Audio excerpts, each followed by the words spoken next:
जय हिंद बच्चों। ये मैट्रिक 2026 का जो एग्ज़ाम होने वाला है, वो जो 17 फरवरी से शुरुआत होने वाली है, उसमें इतिहास का ये सेट नंबर 8 है। 2 फिजिक्स, 2 केमिस्ट्री, 2 बायोलॉजी और ये 8वां सेट है 2 इतिहास का। तो 100 क्वेश्चन का करेक्शन आपको दे रहे हैं, ऑब्जेक्टिव वो भी प्रीवियस ईयर क्वेश्चन। तो आइए चलते हैं पहला क्वेश्चन से। करें, इंडिपेंडेंस का प्रकाशन किसने किया था? इंडिपेंडेंस पत्रिका थी। देखिए, इंडिपेंडेंस का प्रकाशन मोतीलाल नेहरू के द्वारा किया गया था, ठीक है ना। और ये कब किया गया था? ये 1919 ईस्वी में किया गया था, इलाहाबाद से, ठीक है।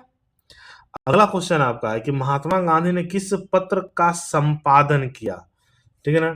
तो महात्मा गांधी ने यंग इंडिया का संपादन किया, इसके अलावा उन्होंने हरिजन का भी संपादन किया था, ठीक है।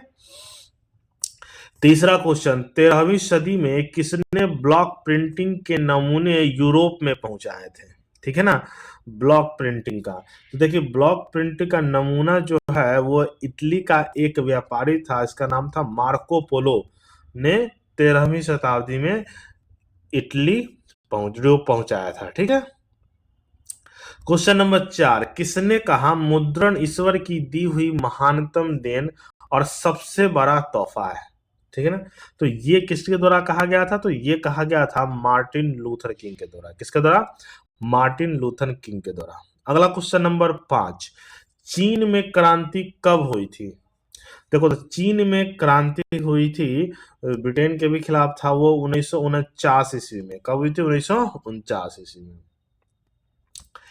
आईएमएफ और विश्व बैंक, वर्ल्ड बैंक और अंतर्राष्ट्रीय इंटरनेशनल मॉनेटरी फंड जिसको हम बोलते हैं, कब काम शुरू किया था? तो वो कब किया था? 1947 में। 1945 में संयुक्त राष्ट्र का गठन हुआ था, उसके बाद 1947 में। अगला क्वेश्चन है, वी एस नायपाल कौन थे? देखिए, बी एस नायपाल का पूरा नाम था विद्याधर सूरज प्रसाद नायपाल। ये त्रिनाद में चमके थे और 2001 में उनको नोबेल पुरस्कार मिला था। इसके अलावा 1971 में उनको बुकर प्राइज भी मिला हुआ था, ठीक है ना। चलिए, अगला क्वेश्चन है, संवाद कौमुदी प्रकाशक किस भाषा में हुई, प्रकाशित हुई थी? तो कि संवाद कौमुदी जो पहली पत्रिका कहा जाता है वो बांग्ला भाषा में प्रकाशित हुई थी। कब? 1821 ईस्वी में राजा राम मोहन राय के द्वारा, ठीक है। अगला क्वेश्चन है, गुटेनबर्ग का जन्म किस देश में हुआ था? तो देखिए, गुटेनबर्ग का जन्म कहाँ हुआ था? वो जर्मनी में हुआ था। कहाँ हुआ था? जर्मनी में। अगला क्वेश्चन आपका है, रूसो कहाँ का दार्शनिक था? तो देखिए, रूसो जो था वह फ्रांस का दार्शनिक था। कहाँ का? फ्रांस का दार्शनिक है। अगला क्वेश्चन आपसे पूछा गया है कि किस देश के सिविल सेवा परीक्षा ने मुद्रित पुस्तकों सामग्रियों की मांग बढ़ाई है? देखिए, मुद्रित पुस्तकों का शुरुआत भी कहाँ हुआ था? चीन में हुआ था और डिमांड भी इसी से बढ़ा हुआ था, ठीक है। अगला क्वेश्चन आपका है कि निम्न में से किसने अपने देश में अनिवार्य सैन्य सेवा लागू किया? देखिए, सैन्य सेवा लागू करने वाला कौन था? बिस्मार्क था, ठीक है ना। बिस्मार्क कहाँ? प्रशा का ये ताना मतलब कि राजा था जर्मनी में, जो बाद में जर्मनी में एकीकृत हो गया 19वीं शताब्दी में, ठीक है ना। और इसी का सबसे महत्वपूर्ण क्वेश्चन पूछा आता है, इसी ने रक्त और लौह की नीति अपनाई थी, ठीक है। अगला क्वेश्चन है 13, इटली का एकीकरण कब पूर्ण हुआ? तो देखिए, इटली का एकीकरण कब पूर्ण हुआ था? 1871 में जाकर पूर्ण हुआ था इटली का एकीकरण। क्वेश्चन नंबर 14, निम्न में से कौन मित्र राष्ट्र के गुट में शामिल नहीं था?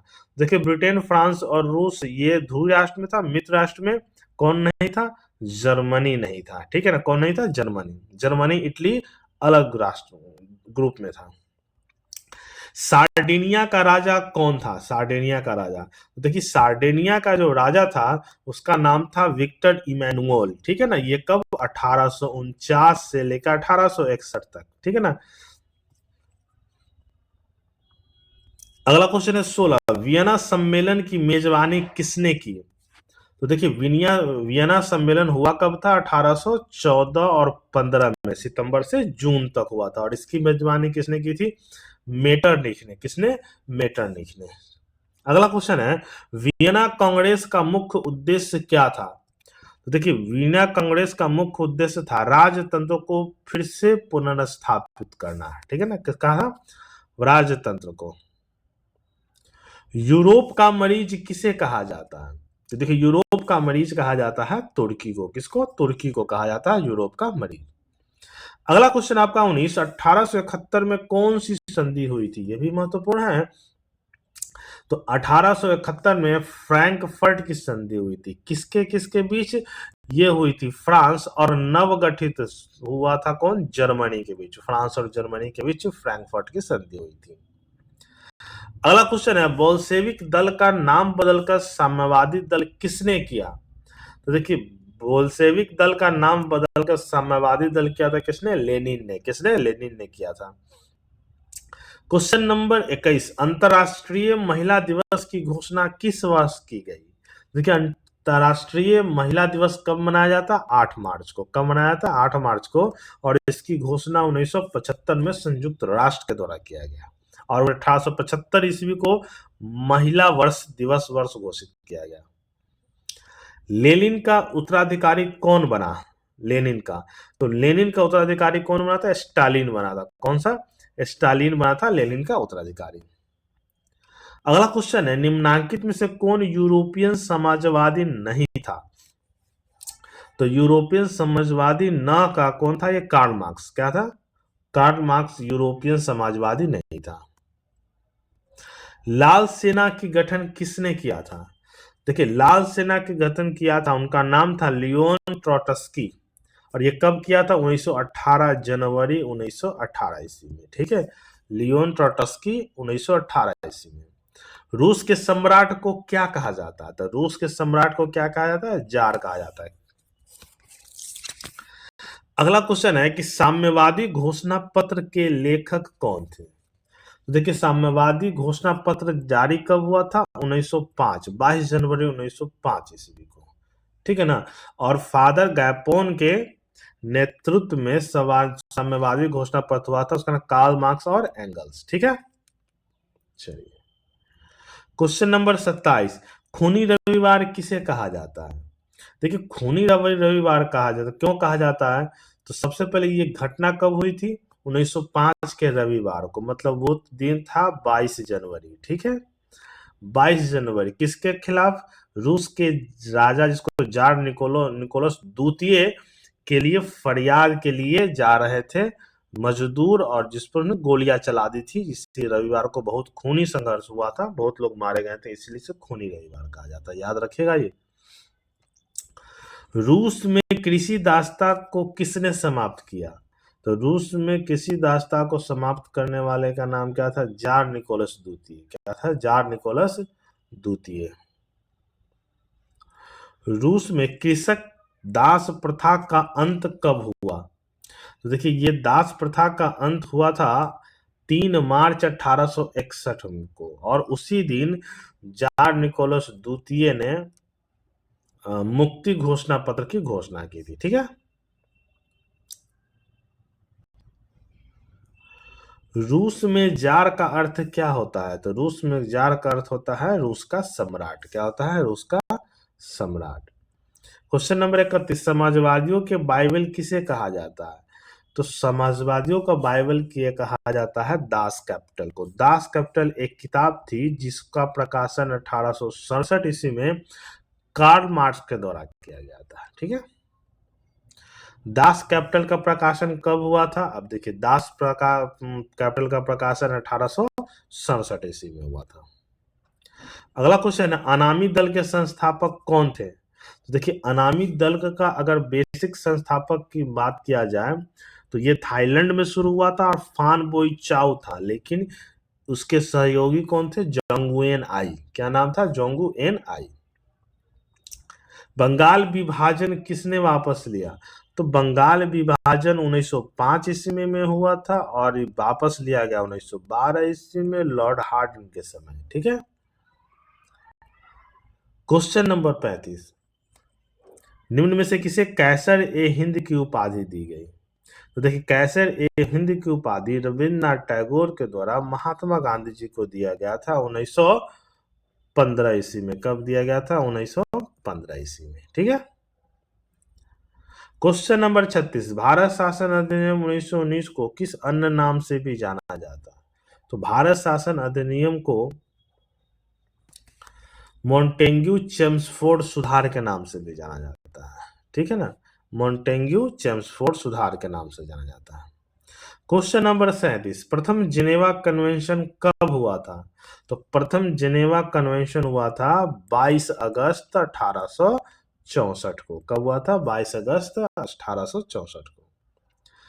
लुई फिलिप किस देश का शासक था? लुई फिलिप के बारे में, तो लुई फिलिप कहाँ का था? आपका फ्रांस का शासक था। ठीक है। क्वेश्चन नंबर 39, यूरोपियन सभ्यता का पालना किसे कहा जाता है? तो यूरोपीय संस्था का पालना कहा जाता है यूनान को। ठीक है, किसको? यूनान, जिसको एथेंस में हम लोग बोलते हैं। इटली और जर्मनी वर्तमान में किस महादेश के अंतर्गत आते हैं? तो देखिए, इटली और जर्मनी यूरोप के अंतर्गत आते हैं। किसको? यूरोप के अंतर्गत। सिकंदर कहाँ का निवासी था? सिकंदर, जो महान सिकंदर कहा जाता है, सिकंदर यूनान का निवासी था। कहाँ का? यूनान का। फ्रांसीसी क्रांति कब हुई थी? तो फ्रांसीसी क्रांति कब हुई थी? 1789 ईस्वी में। कब हुई थी? 1789 ईस्वी में। नई आर्थिक नीति कब लागू हुई थी? देखिए, नई आर्थिक नीति लागू किसके द्वारा किया गया था? रूस के व्लादिमीर लेनिन 1921 ईस्वी में लागू किया गया। ठीक है, किसके द्वारा? व्लादिमीर लेनिन के द्वारा लागू किया गया था पहली बार। दास कैपिटल की रचना किसने की थी? अभी हम लोग पढ़े, ये तीसरा क्वेश्चन आपका आ गया। दास कैपिटल की रचना कार्ल मार्क्स के द्वारा की गई थी। ठीक है। हिंद चीन में कौन कौन से देश आते हैं? देखिए, तो हिंद चीन में कंबोडिया, वियतनाम और लाओस, ये 3 देश आते हैं हिंद चीन के क्षेत्र में। अगला है कि अंकोर वाट का मंदिर कहाँ स्थित है? तो सबसे पहले अंकोर वाट का मंदिर 12वीं शताब्दी में खेमर के राजा सूर्यवर्मन द्वितीय के द्वारा बनाया गया था, और है कहाँ? कंबोडिया में, और ये विष्णु भगवान के पर आधारित है। ठीक है। दांडी यात्रा से किस आंदोलन की शुरुआत हुई थी? तो देखिए, दांडी यात्रा से सबने अवज्ञा आंदोलन का शुरुआत हुआ था। क्या था? सबने अवज्ञा आंदोलन का शुरुआत हुआ था। अगला क्वेश्चन है, स्वराज दल का प्रथम अध्यक्ष कौन थे? तो देखिए, स्वराज दल की स्थापना भी हुई थी 1 जनवरी 1922 ईस्वी को हुई थी, और इसके प्रथम अध्यक्ष चितरंजन दास थे। ठीक है। पावर लूम का आविष्कार किसने किया था? देखिए, पावर लूम का आविष्कार सबसे पहले तो 1785 ईस्वी में हुआ था। एक अंग्रेज पादरी था जिसका नाम था एडमंड कार्टराइट, उसी ने पावर लूम का आविष्कार किया था। ठीक है। सबसे पहले भूमिगत रेलवे कहाँ बनी थी? तो देखिए, सबसे पहले भूमिगत रेलवे बनी थी 10 जनवरी 1863 ईस्वी को, लंदन में बनी थी। पैडिन और फेरिंग स्ट्रीट के बीच बनाई गई थी। अगर हम भारत की बात करें तो 1984 ईस्वी में कोलकाता में भूमिगत रेलवे बनाई गई थी। ठीक है, तो ये आपका 50 क्वेश्चन का कलेक्शन था। इसको आप देखिएगा, समझिएगा, और ये एनालिसिस कीजिएगा कि हमारी तैयारी कहाँ तक हुई। ठीक है, अच्छा लगा तो शेयर कीजिए, लाइक कीजिए, कमेंट्स कीजिएगा। धन्यवाद।